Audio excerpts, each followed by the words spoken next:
Data დასრულდა მატჩი თბილისის ინტერსა და თბილისის გლდან შორის. შენ ძალიან კარგი ინტერის გუნდის კაპიტანი ხარ, ძალიან შესანიშნავი, ბრწყინვალე, ღირსეული.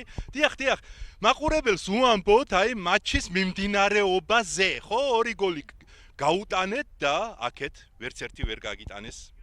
მეტოქემ ვერ გაგიტანათ, ხო? თუ შეიძლება რომ ბრძანოთ ამის შესახებ, ხო? პირველ რიგში მოგესალმებით. რაც შეეხება თამაში მოვიგეთ 2-0. კარგად ვითამაშეთ და შეიძლება ცოტა შეცდომები იყო, მაგრამ ნელ-ნელა მაგას გამოვასწორეთ და გავძლიერდებით უფრო და ვეცდებით მოვიგოთ მშვიდობისას.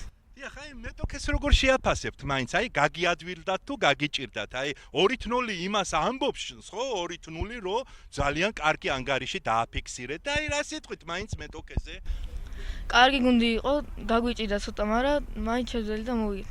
დიახ, დათა, მე წარმატებებს გისურვებთ, მომავალშიც მომელოცოს ბევრი მოგება და წარმატებები და გისურვებთ ყოველივე საუკეთესოს წარმატებებს. კიდევ ერთხელ ვეთქვი მაყურებელს ტეტელაევის, რომ ტალახაძე შენ ხარ აი ძალიან მაგარი, ღირსეული და ჭკვიანი და რა ვიცი, უძლიერესი ფეხბურთელი და მინდა რომ გამოხვიდე კარგი, დიდი ფეხბურთელი და გესახელებინოს ქართული ფეხბურთი. კარგად ბრძანდებოდეთ მომავალ შეხვედრამდე. დიდი მადლობა ინტერვიუსთვის.